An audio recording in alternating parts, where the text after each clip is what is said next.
Vous avez tous vu un arc-en-ciel. Ces magnifiques arcs colorés dans le ciel après une averse. Rouge, orange, jaune, vert, bleu, indigo, violet. Les couleurs de la lumière parfaitement ordonnées en un élégant arc. Mais vous êtes-vous jamais demandé pourquoi un arc-en-ciel est-il arqué? Pourquoi pas droit? Pourquoi pas un cercle? Pourquoi exactement cette forme? La plupart des gens n'y ont jamais réfléchi. Un arc-en-ciel est juste un arc, d'où le nom. Mais la vérité est beaucoup plus fascinante et belle que vous pouvez l'imaginer. Je vais vous montrer que chaque arc-en-ciel est en fait un cercle parfait. Vous n'en voyez qu'une partie. Richard Feynman adorait ce type de questions, des observations simples qui mènent à des vérités physiques profondes. Un arc-en-ciel n'est pas seulement joli à regarder, c'est une leçon d'optique, de géométrie et de structure mathématique de la lumière. Commençons par les bases. Qu'est-ce qu'un arc-en-ciel? C'est la lumière du soleil qui est réfractée par de millions de petites gouttelettes d'eau dans l'air. Chaque goutte agit comme un petit prisme. La lumière blanche entre, se décompose dans ses composants et les différentes couleurs ressortent à différents angles. C'est ce qu'on appelle la dispersion. Différentes longueurs d'onde de lumière sont réfractées différemment. La lumière rouge est moins déviée que la lumière violette. C'est pourquoi le rouge est toujours à l'extérieur, le violet toujours à l'intérieur. Mais voici la clé. Il ne s'agit pas que d'une goutte. Pour chaque point de l'arc-en-ciel que vous voyez, il y a des gouttes spécifiques dans une position spécifique qui dirigent la lumière exactement dans vos yeux. Millions de gouttes travaillent ensemble pour créer l'image que vous voyez. Et maintenant, la géométrie entre en jeu. L'angle critique pour la lumière rouge dans une goutte d'eau est environ 42,5 degrés. Cela signifie la lumière rouge sort de la goutte à un angle de 42,5 degrés par rapport à la direction lumineuse originale. La lumière violette sort à un angle de 40,8 degrés. Ces angles sont fixes, ils dépendent des propriétés optiques de l'eau, l'indice de réfraction qui est légèrement différent pour chaque longueur d'onde. Maintenant, imaginez. Vous vous tenez debout et regardez vers le mur de pluie. Le soleil est derrière vous, votre ombre pointe exactement dans la direction opposée au soleil. Le point antisolaire, le point exactement opposé au soleil depuis votre position, est le centre de votre arc-en-ciel personnel. Depuis ce centre, la moitié inférieure du cercle se situerait sous l'horizon. Vous ne pouvez pas la voir parce que la Terre elle-même la bloque. Mais voici quelque chose de fascinant. Si vous étiez assez haut, vous pourriez voir le cercle entier. Les pilotes voient parfois des cercles arc-en-ciel complets. Les parachutistes aussi. Depuis un sommet de montagne, vous pouvez voir plus du cercle que depuis la vallée. Il existe même des photos d'astronautes montrant des cercles arc-en-ciel complets depuis la station spatiale. L'arc n'est que l'illusion du champ de vision limité. Mais ça devient encore plus intéressant. Chaque personne voit son propre arc-en-ciel. L'arc-en-ciel que vous voyez est spécifique à la position de vos yeux. Les gouttes qui envoient la lumière rouge dans vos yeux sont différentes des gouttes qui envoient la lumière rouge dans les yeux de la personne à côté de vous. Bougez vers la gauche et l'arc-en-ciel bouge avec vous. Les gouttes spécifiques qui le créent changent continuellement. C'est pourquoi vous ne pouvez jamais atteindre un arc-en-ciel. Ce n'est pas une structure fixe là-bas, c'est un phénomène optique spécifique à votre point de vue. L'arc-en-ciel est toujours exactement aussi loin que les gouttes de pluie qui le créent. Mais laissez-moi vous montrer comme les mathématiques sont élégantes. Pour la lumière rouge, l'angle magique est 42,5 degrés. Cet angle résulte d'une combinaison très spécifique de réfraction et de réflexion interne dans la goutte d'eau. La lumière du soleil entre dans la goutte, est réfractée, se réfléchit à l'arrière de la goutte et ressort, étant réfractée une seconde fois. Les mathématiques sont magnifiques.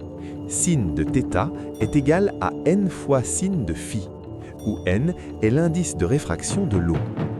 Grâce à ces équations, vous pouvez prédire exactement à quel angle chaque couleur apparaîtra.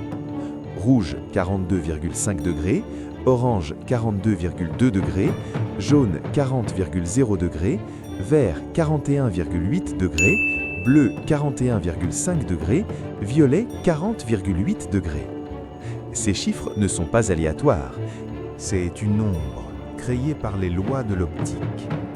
Laissez-moi vous montrer encore quelque chose d'éblouissant.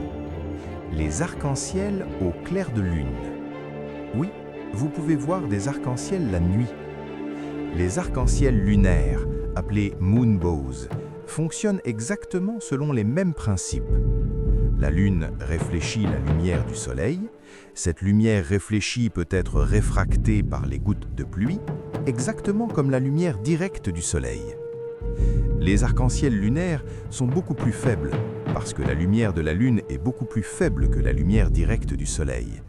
Souvent, ils apparaissent blancs à l'œil humain, parce que nos yeux, en faible luminosité, voient principalement en noir et blanc. Mais photographiquement, vous pouvez capturer les couleurs. Maintenant, quelque chose de pratique. Quand pouvez-vous voir un arc-en-ciel? Le soleil doit être derrière vous. L'angle entre la lumière du soleil et votre direction de regard détermine combien du cercle arc-en-ciel est visible. Quand le soleil est haut dans le ciel, seul un petit arc est visible. Quand le soleil est bas, tôt le matin ou tard le soir, vous voyez un arc plus grand. Quand le soleil est plus haut que 42,5 degrés au-dessus de l'horizon, vous ne pouvez voir aucun arc. Le centre de votre cercle arc-en-ciel se situe alors sous l'horizon. C'est pourquoi les arcs-en-ciel sont plus fréquents en fin d'après-midi ou tôt le matin. Et voici une belle connexion. L'arc-en-ciel vous montre la structure de la lumière elle-même. La lumière blanche n'est pas blanche, c'est un mélange de toutes les couleurs. L'arc-en-ciel décode ce mélange et vous montre chaque composante séparément. Isaac Newton fut le premier à le reconnaître.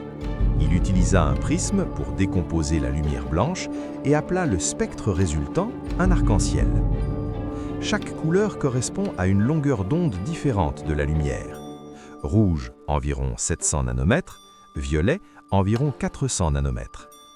L'arc-en-ciel est un spectromètre naturel, un instrument qui décompose la lumière en ses composantes de longueur d'onde. Et cela nous mène à une compréhension profonde. La couleur n'existe pas là dehors dans le monde. La couleur est comment notre cerveau interprète différentes longueurs d'onde de lumière. L'arc-en-ciel ne nous montre pas des couleurs qui existent dans la nature, il nous montre comment notre système. D'autres animaux voient les arcs-en-ciel différemment. Les abeilles peuvent voir la lumière ultraviolette. Pour elles, les arcs-en-ciel ont des couleurs supplémentaires invisibles pour nous. Les oiseaux ont souvent 4 types de récepteurs de couleurs au lieu de nos 3. Leur arc-en-ciel est plus riche et complexe que le nôtre. L'arc-en-ciel que nous voyons est spécifique à la perception humaine. Mais voici quelque chose de pratique. Vous pouvez créer votre propre arc-en-ciel. Avec un tuyau d'arrosage par une journée ensoleillée, placez-vous dos au soleil et vaporisez de l'eau dans l'air. Vous verrez un petit arc-en-ciel personnel. Ou avec des bulles de savon. Les films minces des bulles de savon créent des motifs d'interférence qui montrent des couleurs similaires à l'arc-en-ciel. Le principe est le même, la lumière est décomposée en ses composants. Et voici une connexion historique. Les arcs-en-ciel ont fasciné les scientifiques pendant des siècles. Aristote tenta de les expliquer. Descartes développa la première théorie mathématiquement correcte. Newton reconnut la connexion au spectre. Chaque grand opticien de l'histoire s'est intéressé aux arcs-en-ciel parce qu'ils démontrent tant de principes fondamentaux de la lumière: réfraction, réflexion, dispersion, interférence. Un arc-en-ciel est un manuel de physique écrit dans le ciel. Feynman lui-même adorait les arcs-en-ciel. Il dit un jour « Un arc-en-ciel est magnifique », dit un poète, un physicien dit « Un arc-en-ciel est magnifique et voici pourquoi ». Comprendre n'enlève pas la beauté, cela ajoute une couche supplémentaire de beauté, l'élégance de la physique sous-jacente.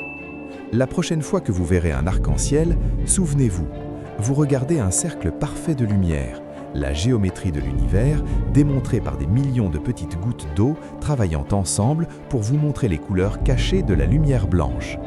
Vous voyez la nature ondulatoire de la lumière, vous voyez les propriétés optiques de l'eau, vous voyez comment votre cerveau traduit le rayonnement électromagnétique en expérience de couleurs. Et vous voyez votre arc-en-ciel personnel, un phénomène optique qui n'existe que pour vous, depuis votre point de vue exact. C'est la magie de la physique. Elle prend quelque chose de familier et beau et vous montre que c'est encore plus beau que vous ne le pensiez. Si cette vidéo vous a montré la géométrie cachée des arcs-en-ciel, n'oubliez pas de liker. Pour Pour plus d'explications fascinantes de phénomènes naturels quotidiens, abonnez-vous à notre chaîne. Chaque semaine, nous découvrons avec l'approche de Feynman la merveilleuse physique qui nous entoure. Commentez. Quels phénomènes naturels devrions-nous analyser ensuite? Pourquoi les flocons de neige sont-ils hexagonaux? Pourquoi les couchers de soleil sont-ils rouges? Ou pourquoi les éclairs zigzaguent? Et rappelez-vous, la prochaine fois que vous verrez un arc-en-ciel, ne cherchez pas seulement le pot d'or en bout, cherchez la géométrie circulaire parfaite qui se déploie devant vos yeux. La physique est partout et elle est magnifique. La semaine prochaine, pourquoi les flocons de neige sont-ils hexagonaux? Les mathématiques cristallines de Feynman. L'optique règne, la géométrie règne, la beauté règne. Et les arcs-en-ciel sont des cercles parfaits.